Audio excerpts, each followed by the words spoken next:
সকলকে শুভেচ্ছা। শুরু করছি 5 সেকেন্ডে গণিতের উত্তর।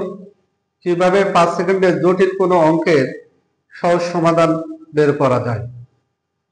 তো আমি যে পদ্ধতিতে অঙ্কগুলো সমাধান করি, তোমরা যদি বারবার এগুলো প্র্যাকটিস করো, তাহলে তোমরা পরীক্ষায় অল্প সময়ের মধ্যে এই অঙ্কগুলো সলভ করতে পারবে।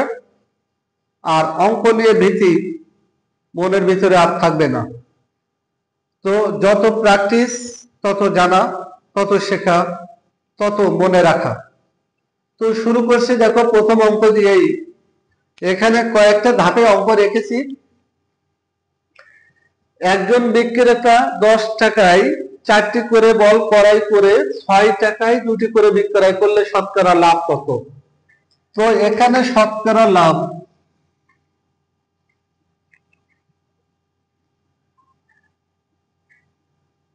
এই পর্যন্ত, আর এটা হলো ক্ষতি, আর এখান থেকে আলাদা। 3টা ধাপে এখানে অঙ্ক রাখছি। তো 3টা ধাপে একটু দেখো এখানে কি বলছে। একজন বিক্রেতা 10 টাকায়, টাকা 10 আর 4টি করে বল ক্রয় করে 6 টাকায় 2টি বিক্রয় করে। কি বলছি? 10 টাকায় 4টি ক্রয় করে, 10 টাকায় 4টি ক্রয় করে, 6 টাকায় 2টি বিক্রয় করে, শতকরা লাভ কত? তো আমি বলেছিলাম এরকম যে লাভটা উপরে আর ভাগ হবে ক্রয় মূল্য গুণ 100, তাহলে শতকরা লাভ পাওয়া যাবে। তো এখানে কত বিক্রয় করছে সেটা কিন্তু দেওয়া নেই, এখানে দেওয়া আছে ক্রয় করছে 10 টাকা দিয়ে।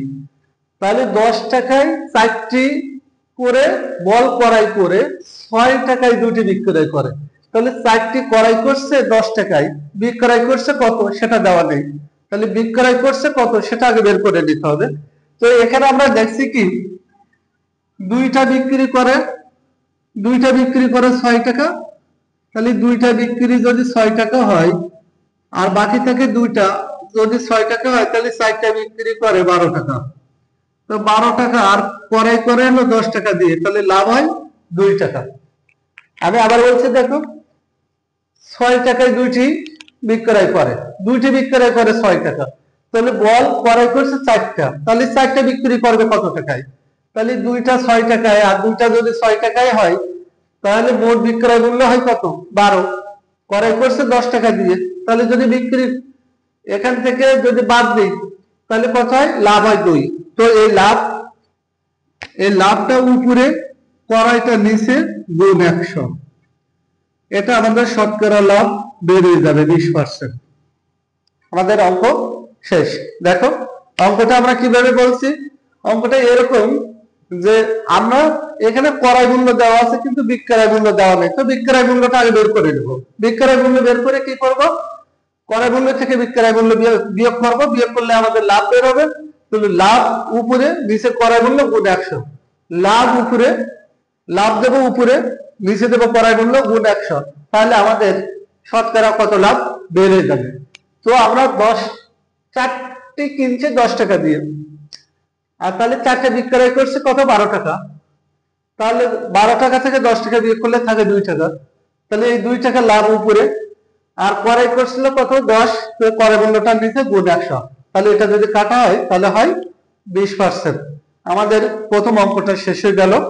তো আমরা দ্বিতীয় অঙ্কে যাই। দ্বিতীয় অঙ্কটা কি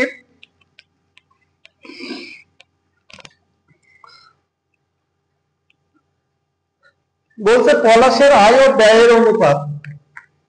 পলাশের আয় এবং ব্যয়ের অনুপাত, আয় ও ব্যয়ের অনুপাত এত। তার মানে এইটা আয় করে আর এটা ব্যয় করে। মাসিক সঞ্চয়ের আয়ের শতকরা কত ভাগ? তাহলে সঞ্চয়টা বের করতে হবে। তো সঞ্চয় যদি বের করতে চাই, আয় করে 20 টাকা, ব্যয় করে 15 টাকা, তাহলে আয় থেকে ব্যয় বাদ দিলে সঞ্চয় বের হয়। তাহলে সঞ্চয়টাকে কি করব? সঞ্চয় উপরে আয় গুণ 100। এখানে বলছে আয়ের শতকরা কত। আয়ের শতকরা যদি কত ভাগ হয় সঞ্চয় করে, তাহলে এটা আমরা কাটবো 5, 5 × 25%। অর্থাৎ 4/1 সে সঞ্চয় করে। তো আমাদের বেড়ে গেছে অঙ্কটা। দেখো আবার কি বলছি, পলাশের আয় ও ব্যয়ের অনুপাত কত? 20:15, অর্থাৎ 20 হলো তার আয় আর ব্যয় হলো তার 15। এবার সঞ্চয় বলছে, তাহলে আয় থেকে ব্যয় বাদ দিলে যে অংশটা থাকে সেটাই তার সঞ্চয়। তাহলে বিয়োগ করব, দুইটা যদি বিয়োগ করি তাহলে সঞ্চয় থাকে 5। এবার যদি শতকরা বের করতে হয় তাহলে সঞ্চয়টা উপরে, নিচে হবে কি আয় গুণ 100। সঞ্চয় উপরে, নিচে আয় গুণ 100, তাহলে শতকরা কত সঞ্চয় করে সেটা আমরা পেয়ে যাব। পরের অঙ্কে যাই। দেখো পরের অঙ্কটা, আমাদের প্রথম ধাপের অঙ্কগুলো শেষ হয়ে গেছে। দ্বিতীয় ধাপ, একটি দ্রব্য 50 টাকায় কিনে 40 টাকায় বিক্রয় করলে শতকরা কত ক্ষতি? আগে আমরা সব দেখছি লাভ, এবার হয়েছে কি ক্ষতি। এবার হয়েছে ক্ষতি। তো সহজ, দেখো আমরা ক্ষতিটা বের করব, ক্ষতিটা উপরে হবে, নিচে ক্রয় মূল্য গুণ 100, অর্থাৎ লাভ ক্ষতি যা হয় সব ক্রয় মূল্যের উপরে হয়। লাভ ক্ষতি যা হবে সব ক্রয় মূল্যের উপরে। তো এখানে 50 টাকায় কিনে যদি 40 টাকায় বিক্রি করা হয় তাহলে ক্ষতি হয় কত? 10 টাকা। এই 50 40 ক্ষতি 10, 10 ক্রয় মূল্য কত? 50 গুণ 100, 20%। 20% তার ক্ষতি হয়। তো আমরা লাভ ক্ষতি যেটাই বের করবো, লাভ আর ক্ষতি যেটাই বের করবো, তা আমরা কি করব, আগে লাভের পরিমাণ বের করে নেব, আর যদি ক্ষতি বলা হয় তাহলে আগে ক্ষতির পরিমাণ বের করে নেব। তো লাভ আর ক্ষতি যেটা হবে সেটা দেবো উপরে, নিচে দেবো ক্রয় মূল্য গুণ 100। কারণ লাভ আর ক্ষতি সবসময় ক্রয় মূল্যের উপরে হয়। লাভ আর ক্ষতি সবসময় ক্রয় মূল্যের উপরে হয়। তাহলে আমরা দুটো বিয়োগ করবো, বিয়োগ করলে 10, ক্রয় মূল্য 50 গুণ 100, তাহলে এটা যদি কাটে তাহলে 20%। তাহলে আমাদের দ্বিতীয় ধাপের প্রথম অঙ্কটা শেষ হয়ে গেল। একটি দ্রব্য, আমরা পরের অঙ্কে যাচ্ছি। দেখো পরের অঙ্কটা কি,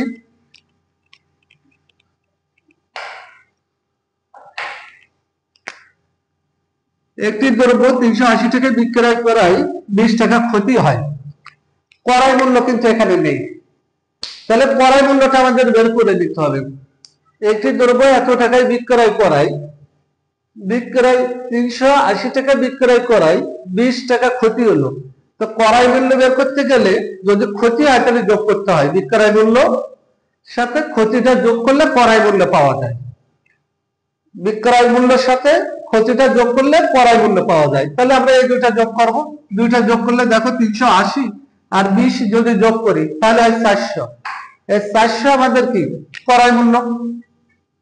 তাহলে ক্ষতি হলো 20 ভাগ 400 গুণ 100, ক্ষতির পরিমাণ বের হবে। তো ক্ষতি কত? ক্ষতিটা এখানে 5%। দেখো 5% বেড়ে গেছে আমাদের।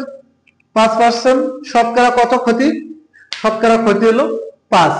তো আমি আবার বলছি, দেখো একটি দ্রব্য 380 টাকায় বিক্রয় করায় 20 টাকা ক্ষতি হলো, ক্ষতি হলো 20 টাকা।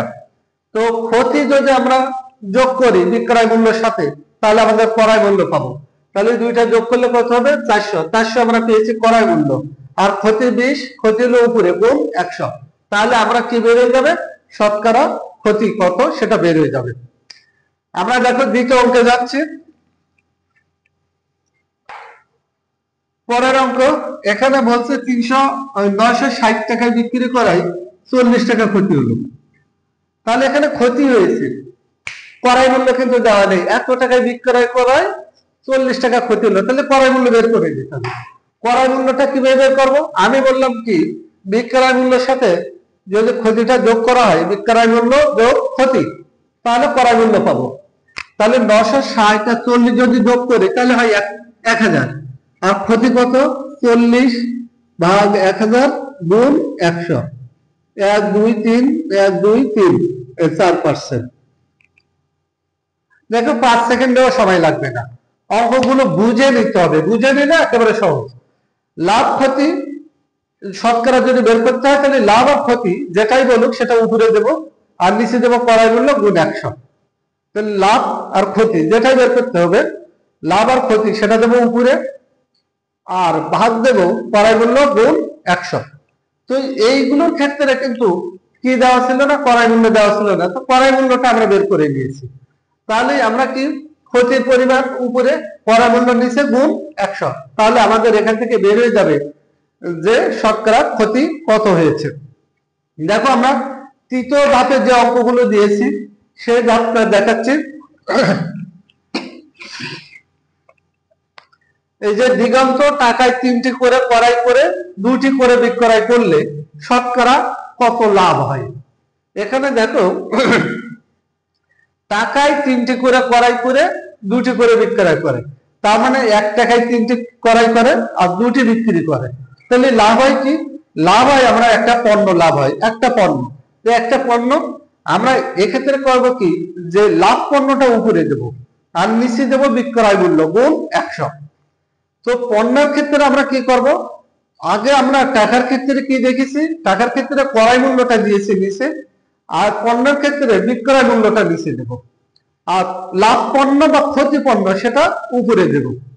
তো এখানে দেখো টাকায় 3টি করে ক্রয় করে 2টি করে বিক্রয় করে, তাহলে 3টি কিনছে আর 2টা বিক্রি করছে। যে টাকায় টাকায় 3টি, 1 টাকা দিয়ে 3টি কিনছে আবার 1 টাকায় 2টি বিক্রি করছে, তাহলে একটা দ্রব্য তার লাভ হয়।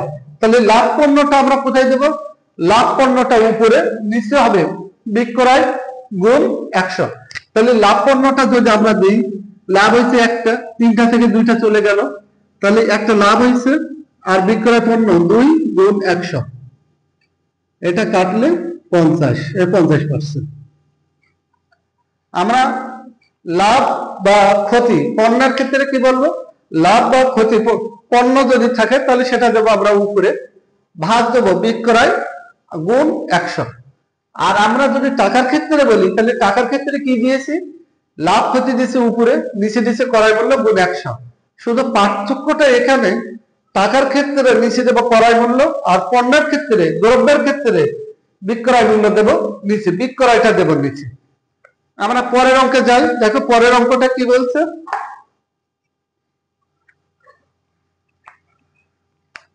আমির টাকায় 5টি করে ক্রয় করে 4টি করে বিক্রয় করে, তার মানে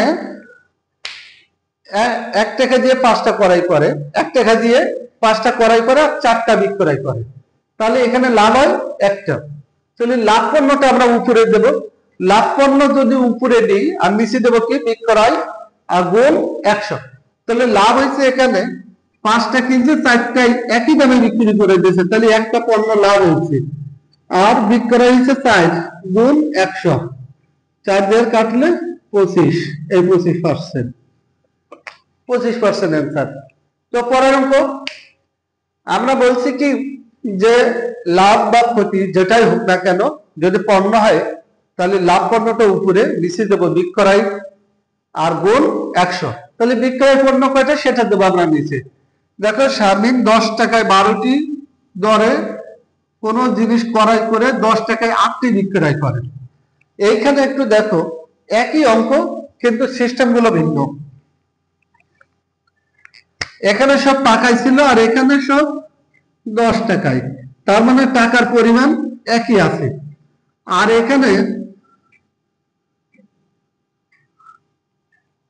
যে টাকা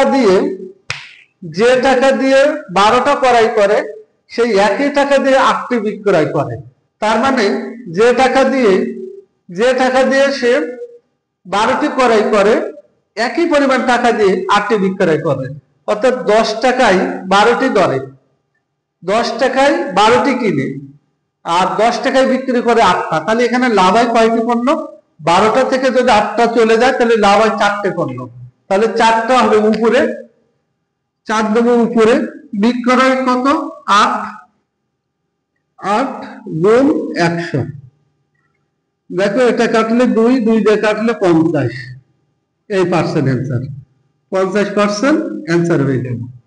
তো আমরা কি পণ্যের ক্ষেত্রে কি বলবো, লাভ পণ্য বা ক্ষতি পণ্য সেটা দেবো উপরে, আর নিচে দেবো কি বিক্রয় আর গুণ 100, তাহলে পণ্যের ক্ষেত্রে করবো এটা। আর যদি টাকার ক্ষেত্রে হয় লাভ ক্ষতির পরিমাণ দেবো উপরে নিচে দেবো ক্রয় মূল্য গুণ 100। আর উপরে দেখো ওখানে দেওয়া নেই, যে এখানে সঞ্চয়ের পরিমাণ দেওয়া নেই, সঞ্চয়টা বের করে দিতে হবে। আর ওখানে কি দেওয়া নেই, ওখানে দেখো 10 টাকায় 4টি বল ক্রয় করে বিক্রয় মূল্য দেওয়া নেই, তাহলে বিক্রয় মূল্যটা বের করে দিতে হবে। বিক্রয় মূল্য বের করে নিলেই তারপরে আমরা লাভ বের করতে পারবো। তো এভাবে অঙ্কগুলো বারবার প্র্যাকটিস করবে, তাহলে বারবার প্র্যাকটিস করলে তোমাদের অঙ্ক সহজ হয়ে যাবে। তো আশা করি অঙ্কগুলো বুঝছো। যদি কোনো জায়গায় সমস্যা হয় তাহলে তোমরা বিষয়টা জানাবে, কমেন্টস করবে যদি কোনো জায়গায় সমস্যা হয়, অথবা আমার নাম্বার দিয়ে দিচ্ছি 01747400824।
দেখো যদি কারো কোনো সমস্যা হয় তাহলে এই নাম্বারে যোগাযোগ করবে। তোমাদের কোনো অঙ্ক যদি বুঝতে অসুবিধা হয় তাহলে ইনশাল্লাহ বুঝিয়ে দেওয়ার চেষ্টা করব।